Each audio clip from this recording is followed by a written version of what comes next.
Hi అండి. అందరికీ నమస్కారం. Welcome to my channel. ఈ వీడియోలో ప్రభుత్వం సంచలన నిర్ణయం అండి. ఉద్యోగులకు మరియు పెన్షనర్లకు వారానికి 5 పని దినాలు మాత్రమే అంటూ అప్డేట్ రావడం జరిగింది. సో, దీనికి సంబంధించిన పూర్తి వివరాలు ఈ వీడియోలో తెలుసుకుందాము. వీడియో అయితే ఎక్కడే గాని స్కిప్ చేయకుండా ఎండ్ వరకు చూసేయండి. అప్పుడు ఇన్ఫర్మేషన్ పూర్తిగా అర్థమవుతుంది. అలాగే వీడియో చూస్తున్న ప్రతి ఒక్కరు వీడియోకి లైక్ చేయండి ఫ్రెండ్స్. ఈ వీడియోని తోటి ఉద్యోగ, పెన్షన్ మిత్రులతో అయితే షేర్ చేయండి. కొత్తగా మన ఛానల్ చూస్తున్నవారు ఇంకా ఎవరైనా సబ్స్క్రైబ్ చేసుకోకపోతే వెంటనే మన ఛానల్ అయితే సబ్స్క్రైబ్ చేసుకోండి. సబ్స్క్రైబ్ చేసుకోవడం వల్ల నేను చేసే ప్రతి ఒక్క వీడియో మీ వరకు రీచ్ అవుతుంది. సో, ఇక ఆలస్యం చేయకుండా వివరాల్లోకైతే వెళ్ళిపోదాము. ఫ్రెండ్స్, ఇక విషయానికి వచ్చినట్లయితే తెలంగాణ రాష్ట్ర ప్రభుత్వ ఉన్నత అధికారులతో ఉద్యోగ సంఘాల నాయకులు జరిపిన చర్చల సారాంశాన్ని పరిశీలిస్తే పరిపాలనలో పెను మార్పులు వచ్చే సూచనలు అయితే కనిపిస్తున్నాయి. ముఖ్యంగా ఆర్థిక శాఖ ప్రత్యేక ప్రధాన కార్యదర్శి రామకృష్ణారావు గారి పేరు రామకృష్ణారావు గారి పేరు ఇక్కడ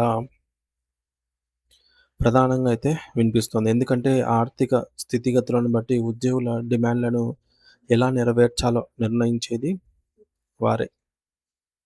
మరి ఇటీవల కాలంలో దేశవ్యాప్తంగా పని సంస్కృతి అయితే మారుతోంది. అంటే వర్కింగ్ మోడల్ మారిపోతోంది. గతంలో ప్రధాని నరేంద్ర మోదీ గారు తెలంగాణ పర్యటనకు వచ్చినప్పుడు గానీ, లేదా ఆయన వివిధ సందర్భాల్లో చేపట్టిన ట్వీట్‌లను గాని గమనిస్తే, ఈ ఇంటి నుండే పని అంటే వర్క్ ఫ్రమ్ హోమ్ విధానానికి ఆయన అత్యధిక ప్రాధాన్యతను ఇస్తున్నట్టుగా స్పష్టమవుతోంది.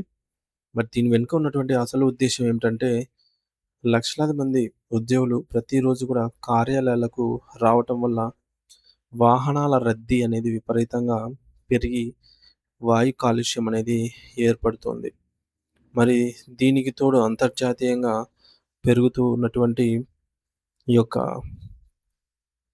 పెట్రోల్ మరియు డీజిల్ రేట్ల భారం అనేది కూడా ఎక్కువగా అయితే మనము చూస్తూనే ఉన్నాము. డీజిల్ రేట్లయితే భారీగా పెరిగిపోయున్నాయి. పెట్రోల్ గాని.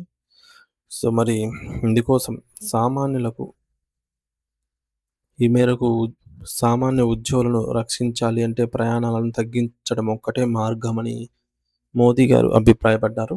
మరి ఈ విధానం వల్ల అటు పర్యావరణానికి మేలు జరగటమే కాకుండా, ఇటు ఉద్యోగులకు కూడా వ్యక్తిగత ఖర్చులు తగ్గి ఆర్థిక వెసులుబాటు అనేది కలుగుతుంది.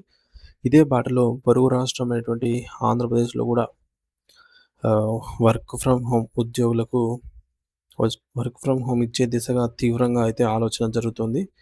సీఎం చంద్రబాబు నాయుడు గారు కూడా ఇదే ఆలోచనలో అయితే ఉన్నారు. సో, అంటే ఎవరైతే ఆహ్, ఆఫీస్‌లో లేకున్నా కూడా పని జరుగుతుందో లైక్ డేటా ఎంట్రీ ఆపరేటర్లు కావచ్చు, కొంతమంది ఆహ్, వాళ్ళు ఆఫీస్‌లో లేకపోయినా పని అవుతుందో అటువంటి వారికి వారంలో కొద్ది రోజులు ఇంటి నుండే పని కల్పించాలని ప్రభుత్వము చంద్రబాబు గారైతే ఆలోచిస్తూ ఉన్నారు.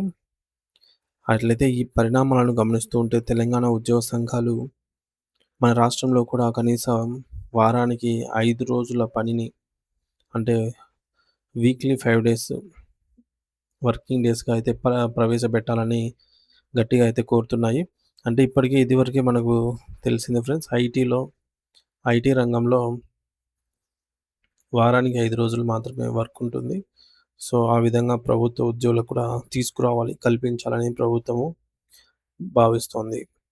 సో, ప్రస్తుతం చాలా శాఖల్లో శనివారం కూడా పని దినంగా ఉండటం వల్ల ఉద్యోగులనేది అనేక మానసిక ఒత్తిడికి గురవుతున్నారని, 5 రోజులు పనిచేసి మిగిలిన 2 రోజులు ఇంటి దగ్గర ప్రశాంతంగా లేదా ఇంటి నుండి పనిచేసే అవకాశం గనుక ఇస్తే ఉత్పాదకత పెరుగుతుంది అని వారు భావిస్తున్నారు. ఈ 2 రోజులను పూర్తి సెలవులుగా ప్రకటిస్తారా? లేదంటే ఒకరోజు ఇంటి నుండి పనిచేసేలాగా నిబంధన ఏమన్నా పెడతారా అనేది ప్రభుత్వం తీసుకోవాల్సిన నిర్ణయంపై ఆధారపడి ఉంది. మరి ఏదేమైనా కూడా జూన్ 2వ తేదీనే ఆహ్, మనకు వెలువడే అవకాశం ఉందన్నమాట శుభవార్త. సో, జూన్ 2వ తేదీ నుంచి ఉద్యోగుల పాలిట ఒక గొప్ప శుభవార్త వచ్చే అవకాశం అయితే ఉంది. అది అది ఈహెచ్ఎస్ సంబంధించి కొత్త తరహా ఒక పథకం అయితే లాంచ్ చేయబోతున్నారనమాట. ఉద్యోగులు మరియు వారి కుటుంబ సభ్యులు అనారోగ్యానికి గురైనప్పుడు ఒక్క రూపాయి ఖర్చు లేకుండా క్యాష్‌లెస్ ట్రీట్‌మెంట్ కార్పొరేట్ హాస్పిటల్స్‌లో చికిత్స పొందేలాగా ఈ యొక్క హెల్త్ స్కీమ్‌నయితే తీర్చిదిద్దుతున్నారు. ఇది ఈహెచ్ఎస్‌లో కొత్తగా అయితే రాబోతోందనమాట. సో, జూన్ 2వ తేదీ నుంచి అమలు. గతంలో ఉన్నటువంటి అనేక లోపాలను సవరించి, ఈ యొక్క జూన్ 2వ తేదీన తెలంగాణ ఆవిర్భావ దినోత్సవ సందర్భంగా కానుకగా దీన్నైతే ప్రారంభించాలని ప్రభుత్వం భావిస్తోంది. అయితే ఇది ఉద్యోగులకు ఎంతో భరోసానిచ్చే అంశమైనప్పటికీ, ఇక ఆర్థికపరమైనటువంటి బకాయిల విషయానికి వస్తే, పెండింగ్‌లో ఉన్నటువంటి మెడికల్ బిల్లులు, సరెండర్ లీవ్ వంటి ఇతర బిల్లులను రాబోయే 100 రోజుల్లో, 100 పని దినాల్లోనే పూర్తిగా చెల్లిస్తామని ప్రభుత్వం అయితే హామీ ఇచ్చింది. మరి అయితే ఇక్కడే ఒక చిన్న చిక్కొచ్చి పడింది. అదేంటంటే ఉద్యోగులు దాదాపుగా 5 పెండింగ్ డీఏలను అయితే విడుదల చేయాలని కోరుతూ ఉన్నారు. మరి కానీ ప్రస్తుతం రాష్ట్ర ఆర్థిక పరిస్థితులను బట్టి చూస్తే ఒకేసారి 5 డీఏలను విడుదల చేయాలంటే దాదాపుగా అసాధ్యమని విశ్లేషకులు భావిస్తున్నారు. ప్రభుత్వానికి కూడా ఒక నిర్దిష్టమైన వ్యూహం ఉంటుంది. ఒకేసారి అన్ని ప్రయోజనాలు కల్పిస్తే ప్రభుత్వ ఖజానాపై భారం పడటమే కాకుండా భవిష్యత్తులో ఉద్యోగులను సంతృప్తి పరచడం కూడా కష్టమవుతుంది. అందుకే వారు ఒకదాని తర్వాత ఒకటి అనే పద్ధతిని పాటిస్తారు. జూన్ నెలలో అత్యంత ప్రతిష్టాత్మకంగా ఈ యొక్క హెల్త్ స్కీమ్‌ను అమల్లోకి తెచ్చిన తర్వాత ఉద్యోగుల నుంచి వచ్చే ఒత్తిడిని తగ్గించడానికి కనీసము ఒక 4, 5 నెలల సమయం తీసుకుంటారు. ఆ తర్వాత సెప్టెంబర్ లేదా అక్టోబర్ వచ్చేదాకా దసరా లేదా దీపావళి సందర్భంగా ఒక డీఏనైతే ప్రకటించి ఉద్యోగులను సంతోషపెట్టే అవకాశం ఉన్నట్టుగా విశ్లేషకులు భావిస్తున్నారు. ఆర్థిక పరిస్థితులను దృష్టిలో ఉంచుకొని. మరి దీనివల్ల ప్రభుత్వంపై అకస్మాత్తుగా ఆర్థిక భారం అనేది పడదు. ఇక పాత పెన్షన్ విధానం ఓపీఎస్ మరియు కొత్త వేతన సవరణ సంఘం పీఆర్సీ నివేదికల విషయానికొస్తే ఇవి చాలా కాలంగా ఆహ్, నానుతూనే ఉన్నాయి. అంటే ఎటూ తేలటం లేదనమాట. పీఆర్సీ గానీ, ఐఆర్ గానీ ఇస్తారా? ఇవ్వరా? ఎప్పుడిస్తారు? ఏమిటనేది క్లారిటీ లేదు. ముఖ్యంగా పీఆర్సీ అమలు అనేది ఇప్పుడున్న పరిస్థితుల్లో చాలా ఆలస్యం కావచ్చు. మరి ప్రభుత్వం ముందుగా చిన్న చిన్న సమస్యలను పరిష్కరిస్తూ పెద్ద ఆర్థిక భారంతో కూడినటువంటి పీఆర్సీని వచ్చే ఏడాదికి వాయిదా వేసే అవకాశము ఉంది.